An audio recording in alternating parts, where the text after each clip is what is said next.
This video is brought to you by Audible.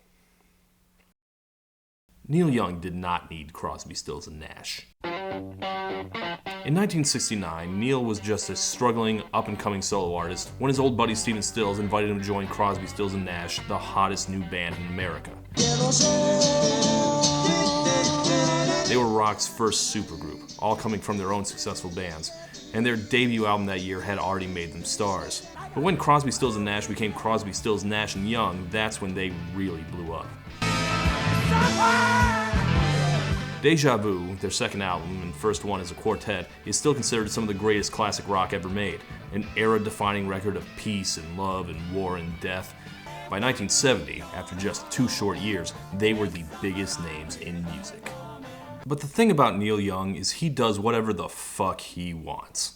And even though CSNY was the vehicle where he first became a star, he was always more committed to his solo career. He did still tour with the band over the years, but any attempts to get Neil back in the studio would quickly fizzle and die. With the other members also pretty dysfunctional and only intermittently cooperating, a full band reunion with Neil seemed less and less likely, especially as he grew far more acclaimed and successful than the other three. I got bored and left them there. They were just dead weight to me. By the end of the 70s, it seemed that Neil's attitude was, "You're a bunch of washed up hippie burnouts, and I'm Neil fucking Young." So for almost 2 decades, Deja Vu would be their only album with Neil in the band. And yet, as our story begins in the late 80s, it is actually Crosby, Stills, and Nash who'd had the more recent success. Neil has spent the decade making wacky genre experiments so uncommercial and unsellable that he got sued by his own label. CSN, meanwhile, had had a major hit record in '82 with their yacht rockish 4th album, Daylight Again. Think about how many times I had fallen. But they haven't kept up the momentum either. That's largely due to the substance problems of David Crosby, who, through the mid-'80s, goes on a wild, old dirty bastard-esque spree of drugs and mayhem.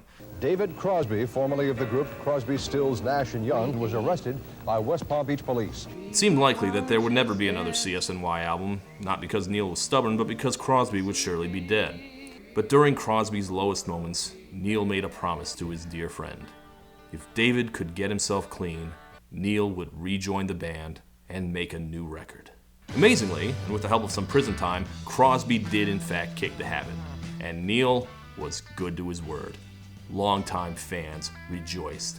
It took a miracle of friendship and perseverance, but Crosby, Stills, Nash and Young had reunited at last with a brand new album, American Dream. The hype was real. And when the record finally dropped, the anticipation was through the roof.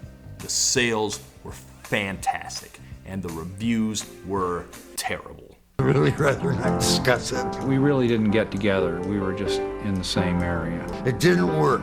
You know how you got old friends from back home and you're always like, yeah, we should hang out again, let's do a trip, let's go camping or something, but you never do?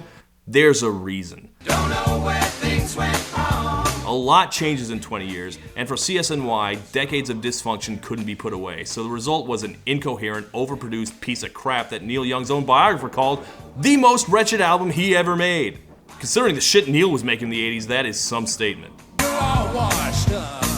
God, such a perfect setup for the feel-good comeback of the 80s, just completely wasted on the way.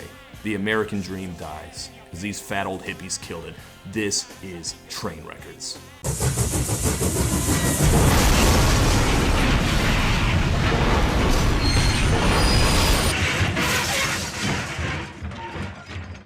We all know people who, despite their skill, talent, and opportunity to succeed, just never live up to their potential.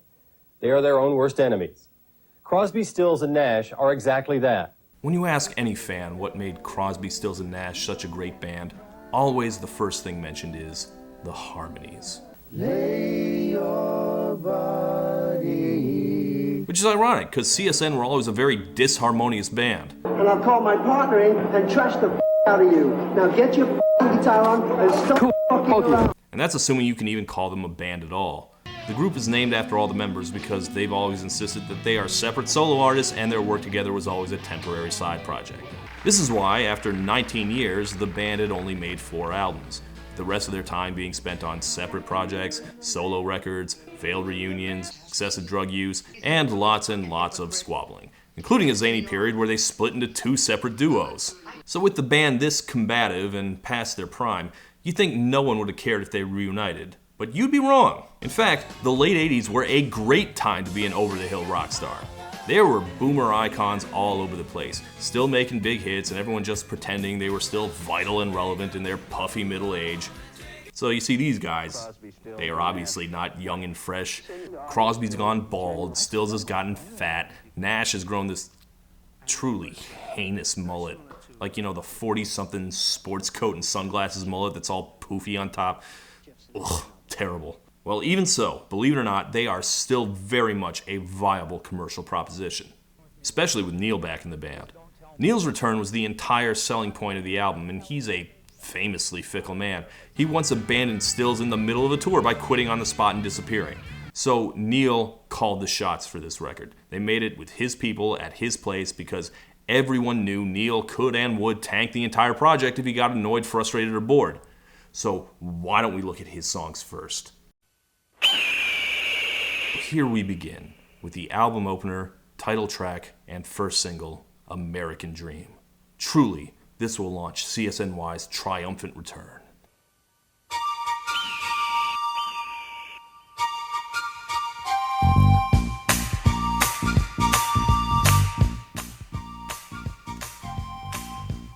Pan flutes. I used to see on every TV your smiling face look back at me. Okay, in their heyday, CSNY wrote a number of great protest songs, so this one is also timely social commentary. Then they caught you with the girl next door. It's about the rise and scandalous fall of someone important, probably inspired by a whole mess of sex scandals in the late 80s, many of which are referenced in the music video. I have sinned against you, my Lord. Classic.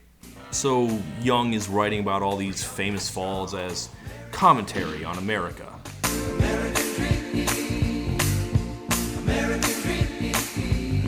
know where things went wrong.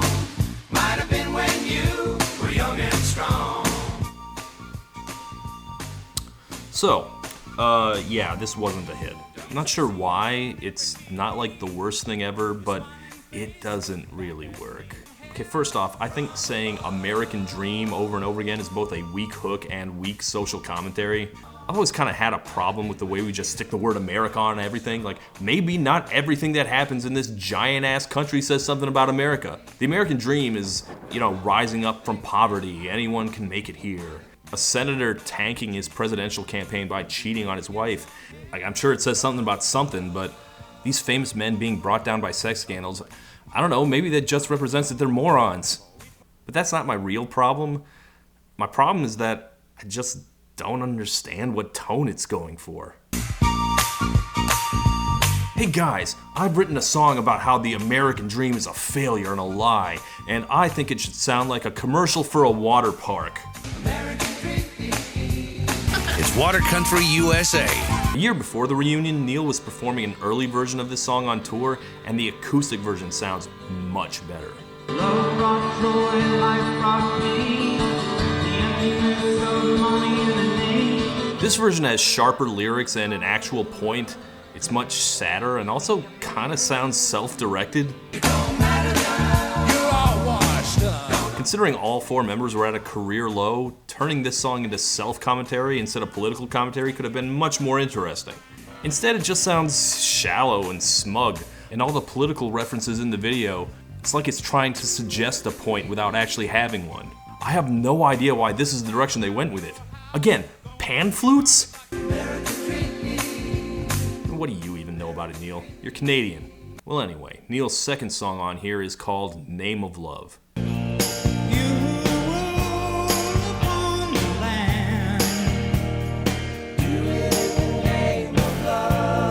I actually like the melody of this one a lot, but lyrically it's one of the dumber songs he ever wrote. It's a message to the leaders and politicians of the world that whatever they do, they should do it in the name of love.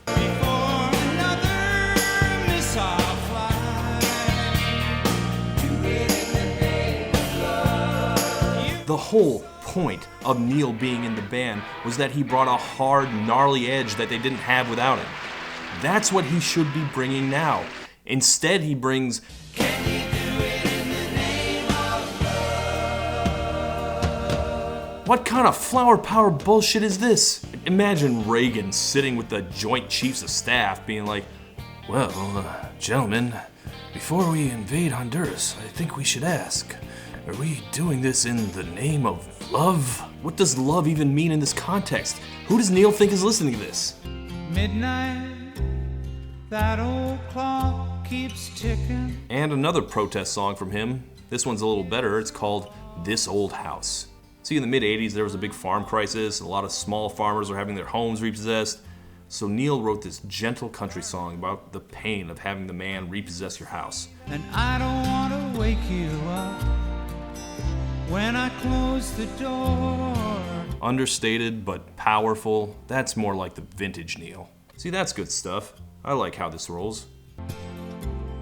This old house of ours is built What the fuck? Why are the harmonies so loud? and a businessman don't know what that means. Like this song and the last one. Even just looking at this waveform, it looks very wrong. I wish I knew anything about audio engineering so I could go in depth on this, but basically everyone agrees. A big problem with this album is it just sounds bad. I guess they know that the whole reason you buy a CSN album is for the harmonies, so they just hammer that button on every chorus and it gets old very quick.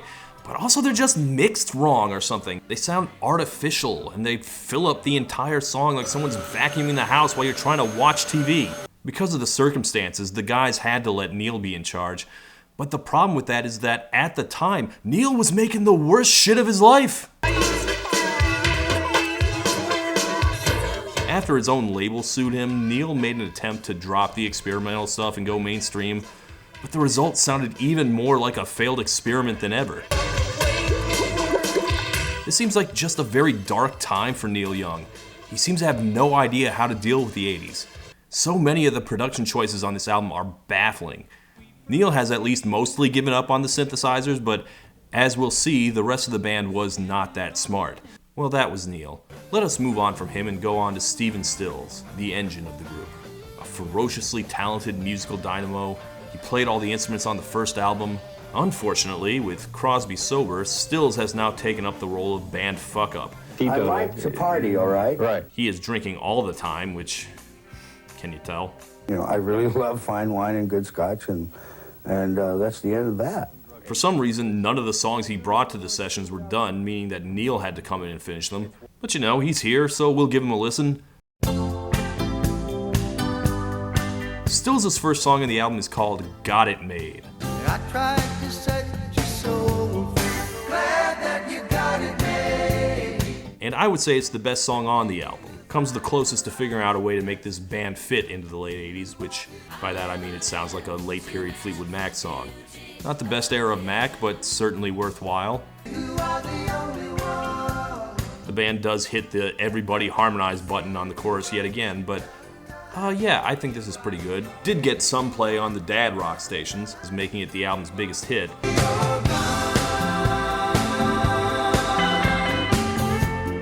This was the only song on the record to crack the Hot 100. It's fine. And that's a good thing for Stills that he has the one hit, because every other song he writes is shockingly bad. I can't stop thinking about her, 'cause she's mighty fine, and it would be lying if I didn't speak up now. Are you fucking kidding me?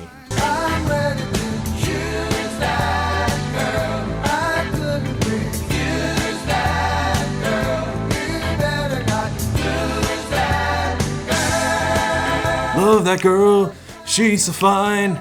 Dee dee dee da da da. Hey Neil, come finish this one for me. I gotta be right there with you, only time will tell. This is not just bad, it's amateur. If a 22-year-old wrote this song, you tell them to go get a real job, because songwriting is clearly not in their future. Like here's another one Stills wrote, a rocker called Driving Thunder. People put me down, thinking I'm a fool.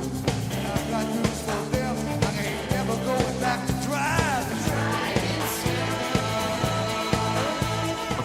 One, this sounds like a goddamn beer commercial. Which is funny since Neil had just released a song about how he hates beer commercials. Two, are you seriously trying to write your own I Can't Drive 55? That's a young man's song. In your mid-40s, it just sounds like a midlife crisis.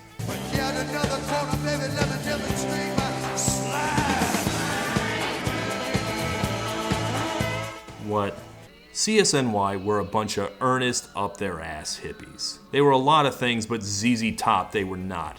Watching them trying to be loose and freewheeling is like watching your drunk dad dance at a wedding. Even Nash, who's the only person to say anything nice about this album, even he's like, well, I like my songs, Stills were all fucking shit. Well, Nash, you got a lot of shit to say about Stills, why don't we move on to you? So, become yourself. Graham Nash, the tender-hearted British gentleman of the group. The only one who doesn't seem like a giant pain in the ass. CSN were never really a pop group, but the few crossover hits they've had were mostly written by him. If anyone's gonna write a big comeback single for this band, it is probably Graham Nash. But, unfortunately, like so many of his generation, by the late 80s he has become sellout yuppie scum. Never leave me alone. Don't say I don't wanna face my world without you. Going for that Richard Marx money, I see. We were fighting for all of our lives, and now fighting for children, for homes and for wives. Nash's ambitions to be the next Peter Cetera are palpable and pathetic, and it's sad to see one of the great protest bands of the 60s reduced to making glop like this. But he's got some social commentary here. Here's a tribute to the Vietnam vets, returned home but spiritually still forever lost in the Asian jungles. It's called Shadowland.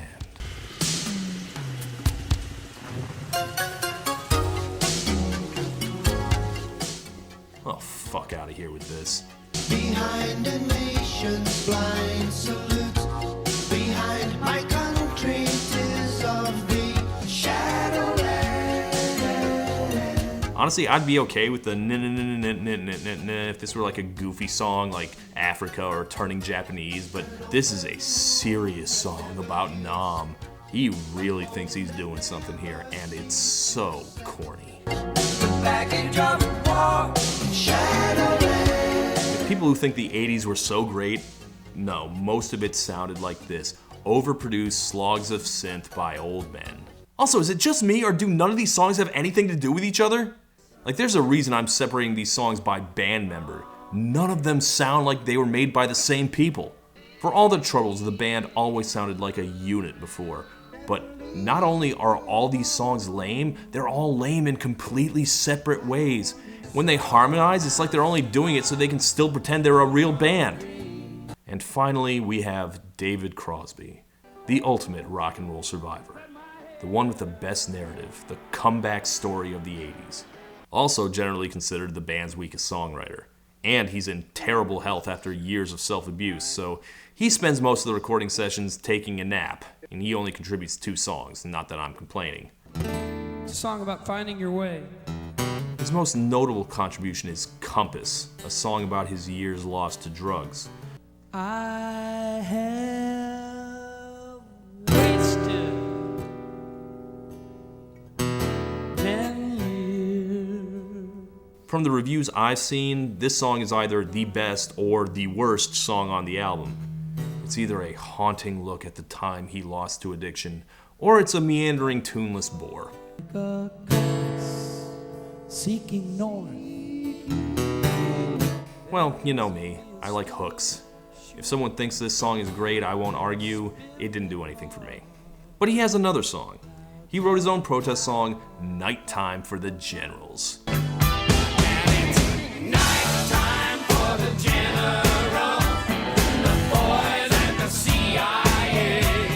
This song is a powerful look at the dark specter looming over the entire 80s. And that specter is Don Henley. Picking up prisoners and putting them in a pen. I mean, I guess it's about the CIA or something, but it sounds just like Don Henley. That makes like the 8th different artist they've tried to sound like on this record and failed. Have you tried sounding like Crosby, Stills, and Nash, for Christ's sakes? Another big problem with the album? It's 14 songs long, even though there is definitely not 14 songs worth of material.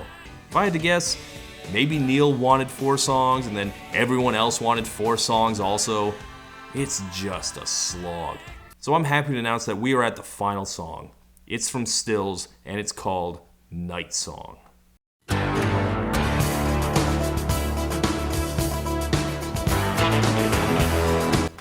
Hold on, I think I'm playing the wrong video footage over this.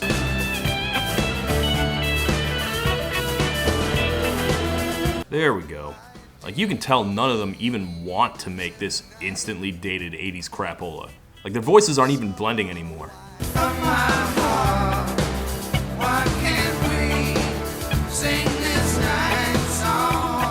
You can just hear how exhausted everyone is at the end of this, and how much they don't want to be in the room with each other. Why not keep on singing anyway? Yeah! Well, I can think of many reasons why. Well, that was the end of the American Dream. The reunion flopped hard.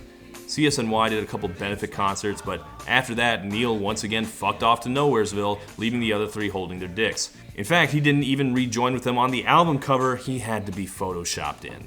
With no Neil, there could be no tour and thus no promotion, meaning most of these songs had never been performed live, or once or twice at most.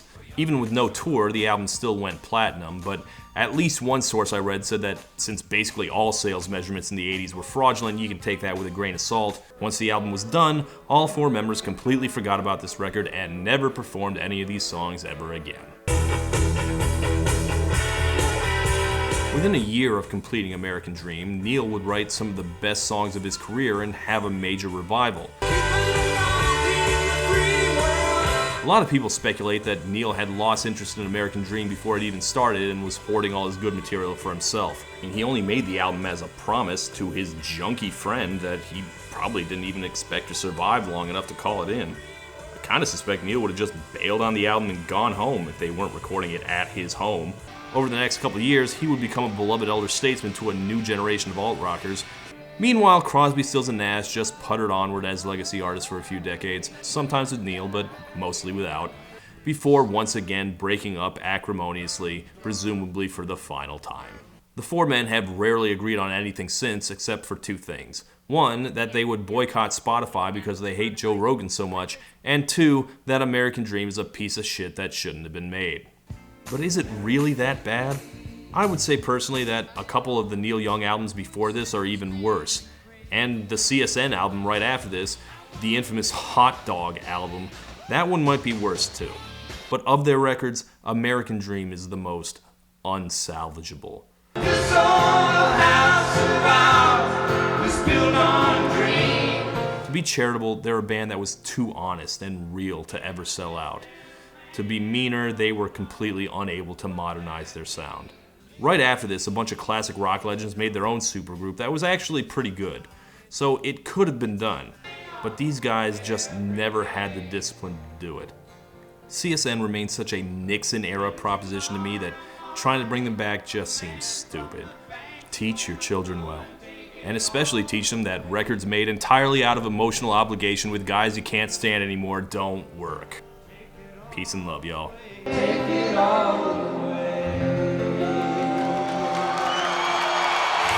And while I have a moment, can I talk to you about Audible?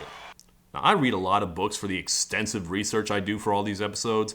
For this episode, I extensively consulted the biography Crosby, Stills, Nash & Young by David Brown, which I highly recommend. And you can listen to it right now on Audible, as well as gain access to thousands of other titles and podcasts on every subject. As an Audible member, you can choose 1 title a month to keep from their entire catalog, including the latest bestsellers and new releases. And you'll discover exclusive Audible originals from top celebrities, renowned experts, and exciting new voices in audio. Audible also includes thousands of podcasts from popular favorites to exclusive new series. Members also get full access to a growing selection of included audiobooks, audio originals, and podcasts.